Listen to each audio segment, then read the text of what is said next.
Tonight on The Struggle, a brief history of eccentric Elon, the PM's phone causes a distraction, and we search for anyone with a connection to the opposition leader.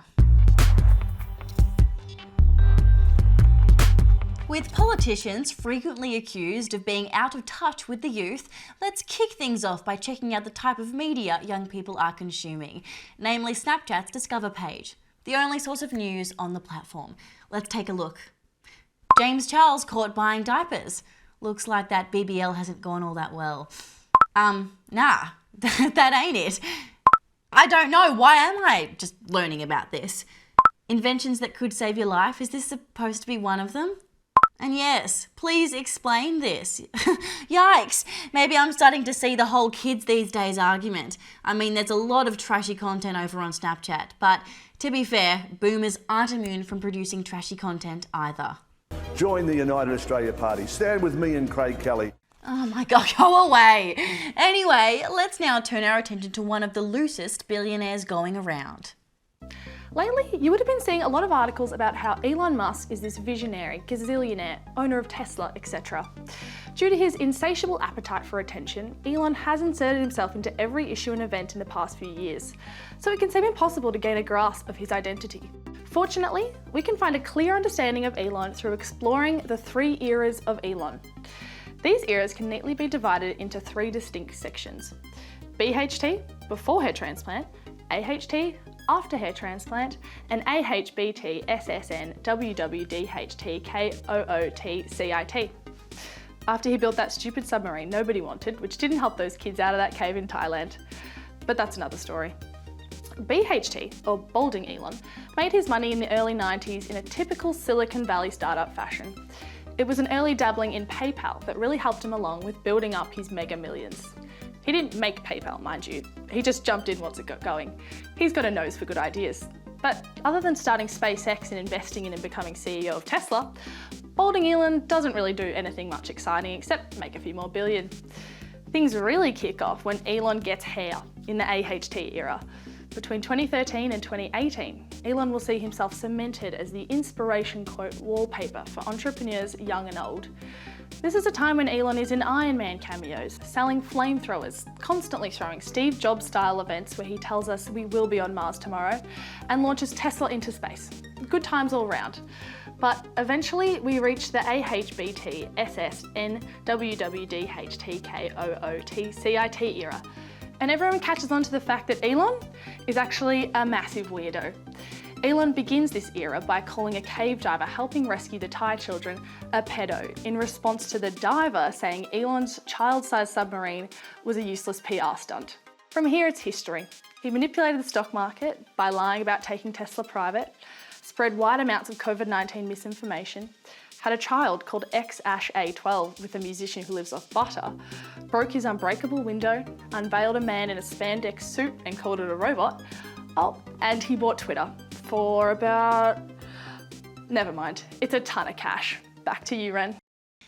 Good to know Twitter is in safe hands. Let's turn our attention to a more local neighbourhood now and across to Karen Kvetch. This week, the Melbourne suburb of Brunswick and I beat Bunnings in a battle for a new store. Despite Bunnings fighting for a store to be built on Glen Lyon Road in Brunswick, the Neighbourhood Watch and the Brunswick community rallied together to stop the build. While the community helped to raise a mere $40,000 and collect signatures, I was doing what was really important, a Neighbourhood Watch investigation. Now, my findings revealed that Glen Lyon Road is in fact a main road, and it is frequently used by vehicles, cyclists and pedestrians, and their safety would be compromised if the store was to be built. Not to mention, the natural flora and fauna of the Brunswick area would be disturbed if the store was to be built. For instance, the smell of sausages wafting across a main road could easily distract dogs who are being walked nearby and lead to pooch fatalities. But even worse, the smell of sausages could uproot the vegan population.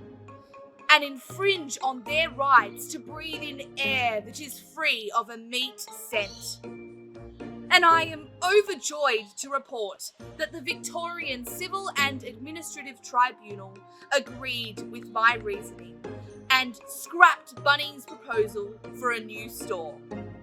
Because Bunnings' behaviour was unacceptable, and I will not tolerate it. Karen and Bunnings. Name a more iconic duo. Well, on a much more sanguine note, blood is becoming more positive, with a recent study finding a higher proportion of Australians having a positive blood type now than in the mid-90s. To learn more about the social impact of the medical finding, we sent our reporter out to ask strangers about their blood. Positive blood types have been coming up more often lately. Have you been feeling more positive? Not this year, no. Have you been feeling more positive? Yeah, Your blood sure. type. I should know your blood I am type. positive. I don't know if it's maybe World War III about to start. Do you have any tips for the rest of us? The negatives. Don't be such a downer. Blood types have been more positive. Yes. Sure. Everyone's bloody coughing and spluttering.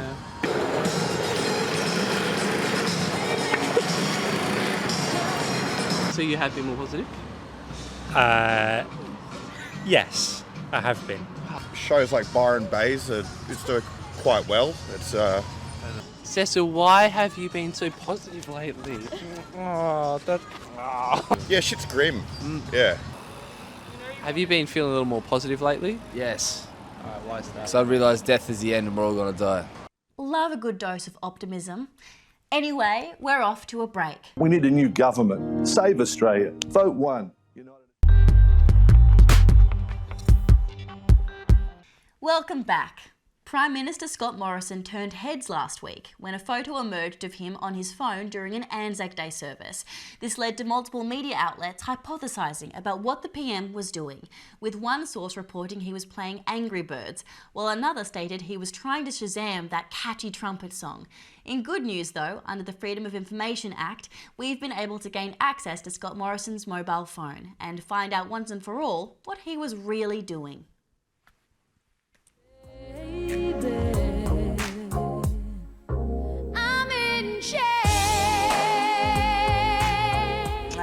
Of course. That's it. Well, as the election campaign intensifies, everyone and everything associated with the two major party leaders seemingly becomes newsworthy, as was made particularly apparent when a tenant of Anthony Albanese made headlines for being a tenant of Anthony Albanese. This is a concern because if news.com.au is already scraping the bottom of the pork barrel, who does that leave to feature in the 300 plus puff pieces still to come before election day? For this reason, we've sent out our reporter to scout some talent for tabloid fodder. Thanks, Ren. I'm on the hunt for people somehow connected to Anthony Albanese, no matter how tenuous the link. Anyone within 16 degrees of separation from Albo is prime content for a feature article or endless socials clickbait. Hi, do you know Anthony Albanese? Personally, no. Do you know a friend of Albo? No, I don't. Friend of a friend? No, not at all. Of a friend? No. Excuse me, miss, have you seen the opposition leader in the wild? Huh? Well, not even a glimpse. No. What about in your dreams? Yeah. Really? No.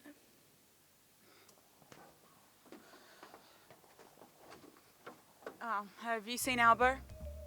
Of course, yeah. You have? Where? Albo! Come here. Come on. Textbook interviewing technique. Now let's tune in to the latest edition of Max Payne's podcast.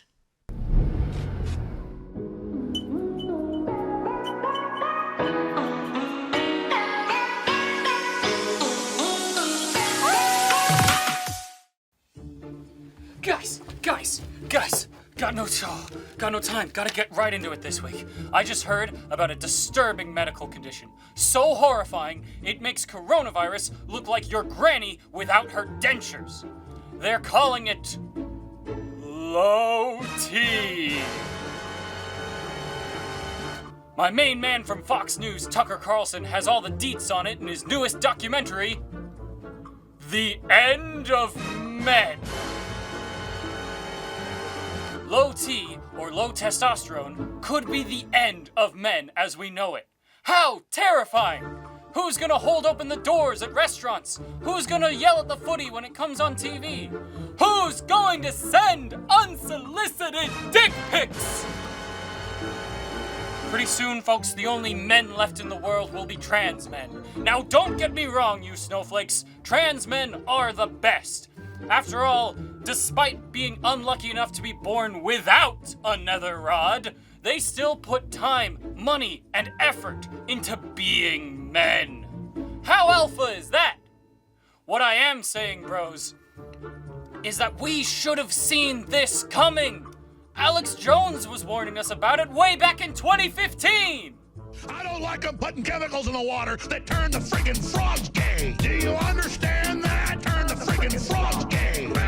Serious crap. He's also been warning us about lowering sperm counts across the Western world, including here in Australia. That's why I don't even drink cow's milk anymore. I drink cow's sperm instead. Hang in there, boys! I'm sending reinforcements! Now I can already hear the haters out there telling me I'm making a big deal out of nothing, saying there's no scientific consensus over whether or not testosterone in men is actually declining. But consider this! According to a 2007 study from the US that I cherry-picked data from, the decline in testosterone in men started in the late 80s. Famous actor from the A-Team, Mr. T, also declined in popularity starting from the late 80s. Coincidence? I think not! This is proof of a war against manly men. Checkmate, betas. Unrefutable evidence. Thankfully, my man Tucker Carlson has the solution. It's called testicle tanning. And I'll be honest with you, bros, I have no idea how that's supposed to work. But Sucker Carlton is a reputable source of information, so I'm willing to believe him on this one. In fact, I came up with my own method for increasing testosterone based on his tanning method, operating under the assumption that what we're trying to do here is apply heat to the old meat clackers. I've got this flat iron here, and we're gonna see if it works, alright? Yeah, this is a great idea. These things will really get the old crotch nuggets all hot and bothered. Here we go.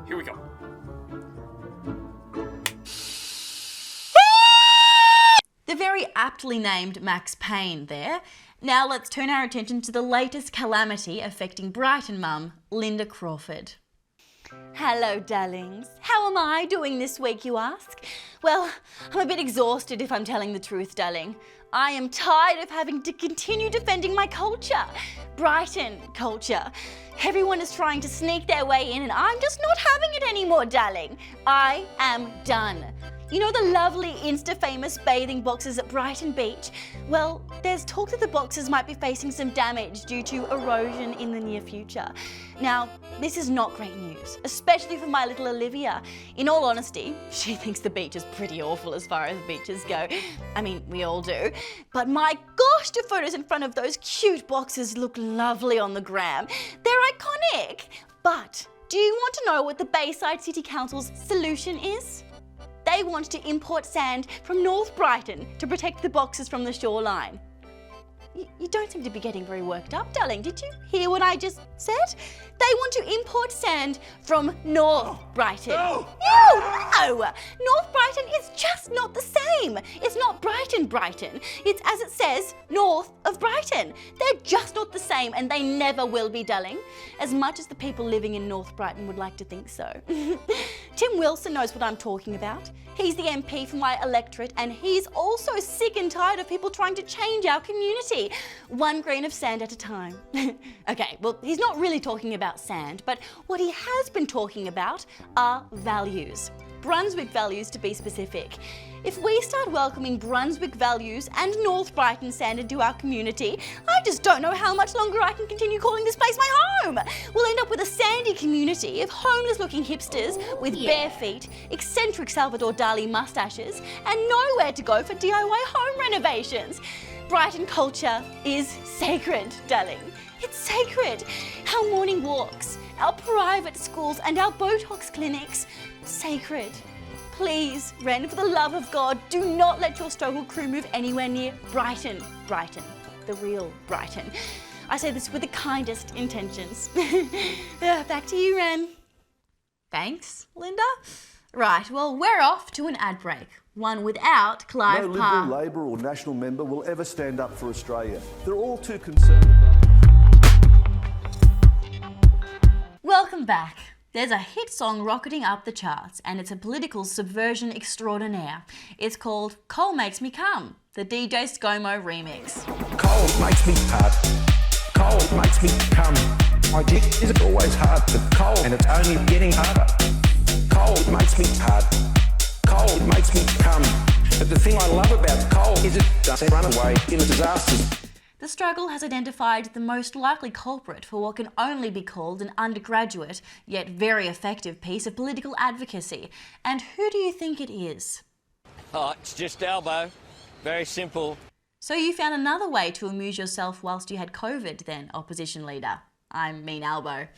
I certainly always like music, and always still try and go and see bands.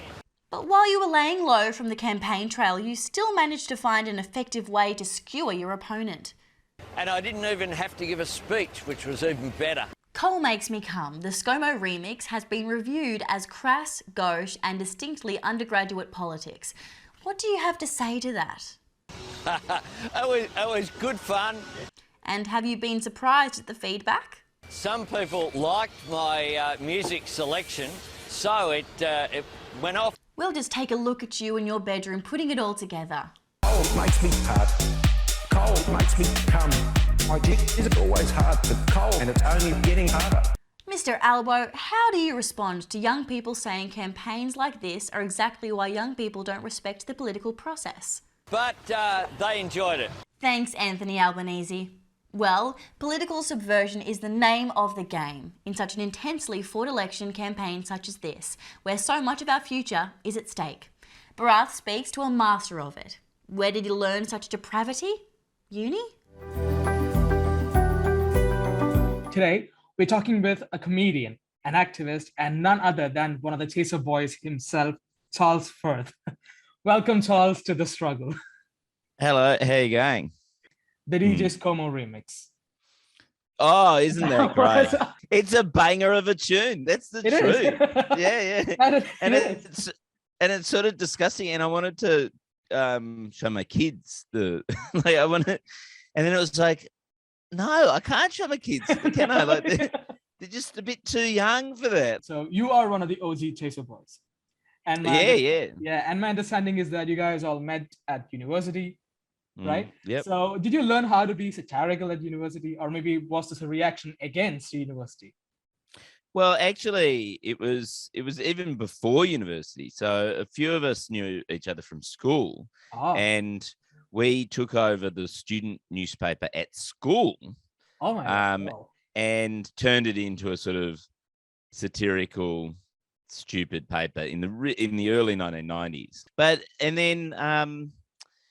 And then when we arrived at university, our student newspaper was called On y Soir, and it was very boring. It was very earnest and very boring.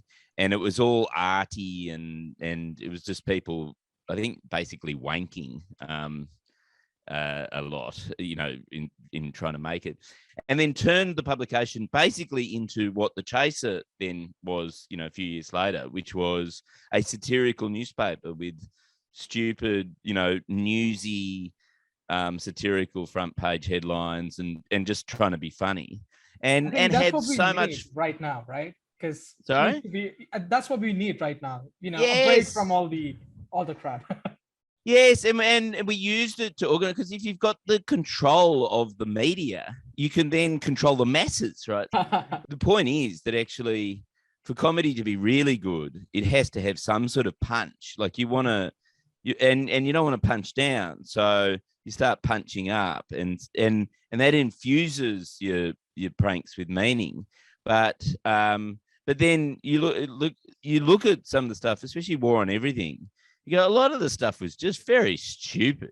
Like you know. How do you manage? Because it's a really fine line between being satire and offensive. So how do you manage not to get offensive about certain things? Well, I mean, I think you've got to offend, like you just got to offend the right people, right? And right. I think the thing that you sort of end up having a discussion about, you know, well, who are we punching here? Why are we punching them? At the end of the day, whenever we were stuck for an angle on a big story, it was always the question that we always posed was, what's the essential outrage? What's really outrageous about this story that we wanted to poke fun on? And if you have that level of consciousness where you're just going, oh yeah, the outrageous thing is not that poor people are ripping us off, but actually that the whole system is fucked, that there are poor people exist, whatever. That's when, you sort of start getting and that's when it's funnier as well. Intriguing. Let's now head over to our trending specialist, Stephanie Bonks.